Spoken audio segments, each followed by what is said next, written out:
Yeah, so I think the entire entertainment industry is suffering from a human capital problem, and they have a shortage of excellence. And this is especially a problem with the Gen Z artists who are rising in the pop music world. Lola Young is one of them. These Gen Z artists are not just cringy, not just politically outspoken leftists. They're also lazy, and they're not willing to work. We've talked about her before. Yeah. We have talked about Lola Young before because of her outrageous, disgusting lyrics. Her new album is called I'm Only Effing Myself. And she's defiantly fat and has piercings all over her face and, you know, all the expected things. But last week, what caught my attention is that she was playing a set at this music festival called All Things Go.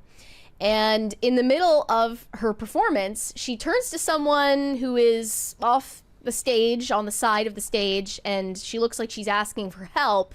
And then she collapses dramatically. Here. Yeah, let's take a look here. She stops singing and she's looking at someone off camera. And she's then stumbling and just drops the mic and falls over. Her legs fly into the air. She's faking it, guys. Yeah, that's the fake. That's not real, okay? And I have no proof. I'm just gonna say that she's faking. It's so obvious. That is not how you faint. That is not how people look when they faint. Yeah, you don't like protect your head and land on your butt. No one like falls directly onto their butt to, you know, cushion the blow of falling on the floor. You also, usually when you faint, you fall forwards, not backwards, and you don't throw your legs up in the air like a cartoon, like slipping on a banana peel, okay? It's fake. So is the new, so like people are already tired of That is ridiculous! Instant replay that. That is insane. She's sitting like upright. That is insane. Did she use her hands that anyone believes that. She used her hands. How dumb do you have to be to believe that that's real?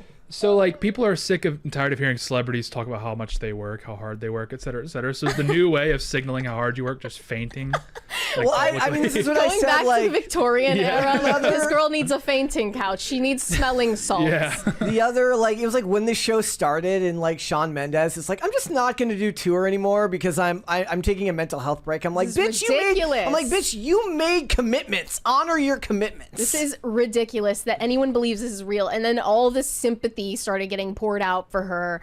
One of them said, in the past few months, I've seen this girl puke, run off stage crying, and faint mid-performance. Genuinely, is she okay? And why did her team not realize that something was wrong yet again? You know, it's just her record label. They're working her like a dog. It's outrageous. She's like a slave. Yeah, you're tired. Imagine how tired we are.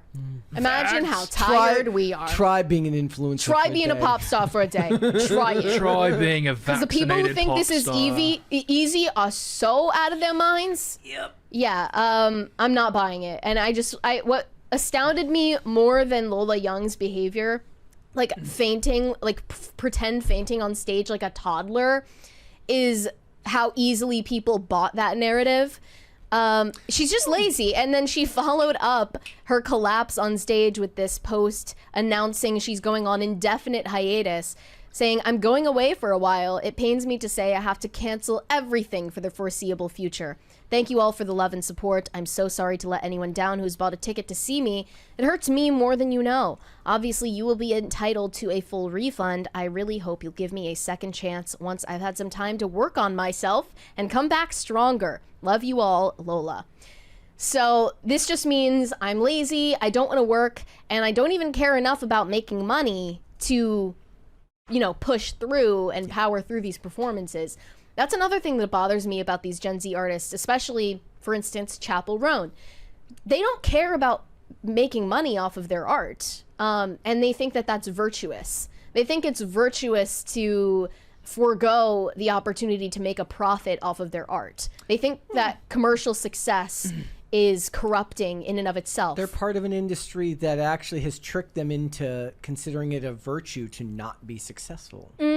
Yeah, and it says a lot about their worldview. Here's another example of a Gen Z artist that just popped up onto my radar.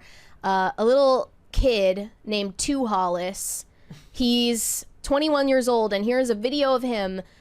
He just is in the middle of a performance and starts bawling. Stops singing, and he's just doubled over in tears, shirtless.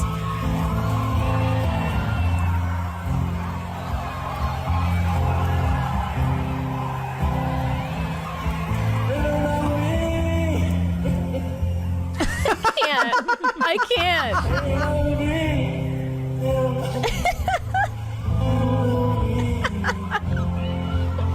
The top comment says, "Give that boy a burger. He said he's hungry."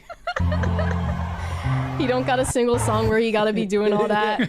Yeah. Bro, put a shirt on. I can't take this seriously. Yeah, I agree with the comments. This is corny as fuck. Like, I don't know. This was my first impression of this guy. Okay. I learned that he existed through this video.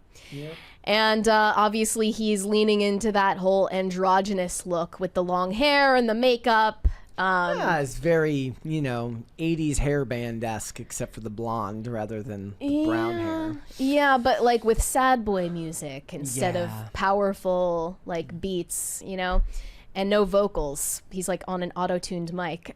And here is another video of Two Hollis at a fan signing where this fan asks him to sign her birth control pills. You have that? Yes, I do. Here we go. I'm muting that. This is, I mean, I cannot get over the symbolism here. She's asking an androgynous looking man to sign her birth control, which is the very reason she finds him attractive. I guess it's kind of perfect. Well, I mean, it's also like long-haired musicians have been popular for a long time, but there's the same argument to be made. But if he's crying on stage and they still find him attractive, then yes. And that's not what anyone paid to see. They paid to see you perform your songs, not be crying like a little baby. And here's another sex symbol but the of problem Gen is, like, Z. now those artists have been valorized so much that there are a part of the audience who are probably like, I love it when he cries on stage. Yeah. Well, here's another sex symbol of Gen Z. He's being so This vulnerable. artist named Somber. This girl recorded Somber. him on stage, and he's Love making this eye guy. contact with her. This eye contact ended me. And they're just like, it's Niagara Falls in there, like they're soaking wet over this. This is what you're into. I like his shirt. His I'm 69 afraid- his jersey. football jersey. I'm afraid for the Zoomettes because this is what they find attractive now. I'm officially out of touch. I'm done. Somber. I'm Unk. I don't understand this.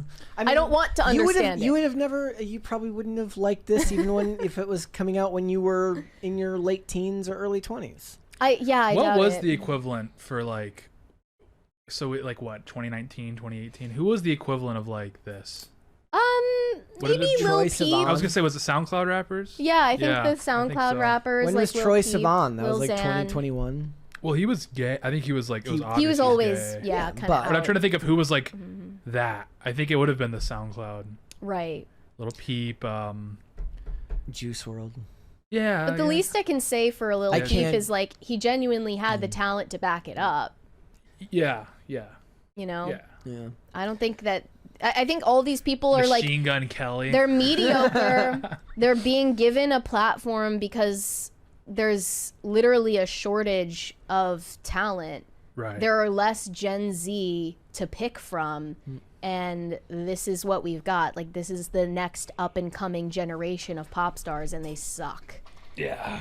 It's gonna be rough. No vocals. They don't have the look down. They have no mojo. They have no work ethic. They have no vision. I mean, okay, They so have no all motion. the No all riz, the other no stuff, motion. call me old, but all the other stuff didn't bother me because I can be like, okay, you know what? Not my generation. I guess it just doesn't resonate with me. But when they're like, I'm just canceling tour, I'm like, Right. do your job. Don't Yeah. be a little Do your- bitch. don't be a bitch. Do your job. Yeah, but they don't think that they're obligated to give people what they paid for. And to be fair, the record labels coddled them. Yes. And the fans like glaze every time too. Yeah. They get canceled. Yeah, there were for all the comments that were clowning on Tu Hollis for crying on stage, there were other comments from his fans being like, "Oh my gosh, like what is he going through that we don't know about? Like his demons." You know, I don't care what you're going through. Sing the damn song that I paid for you to sing in front of me. Laura Ingraham, just shut up and sing. Shut up and sing. Yeah, shut up and do a little dance. Do a little dance for Wear us. your football jersey. It says 69. They're not even willing to do that. Yep. They can't. They don't. It's these woke musicians have gone too far. Thanks for watching. Listen to full episodes of Pop Culture Crisis on Spotify. Keep up with us on social media and make sure you subscribe and ring that bell so you never miss the show. Bye, guys.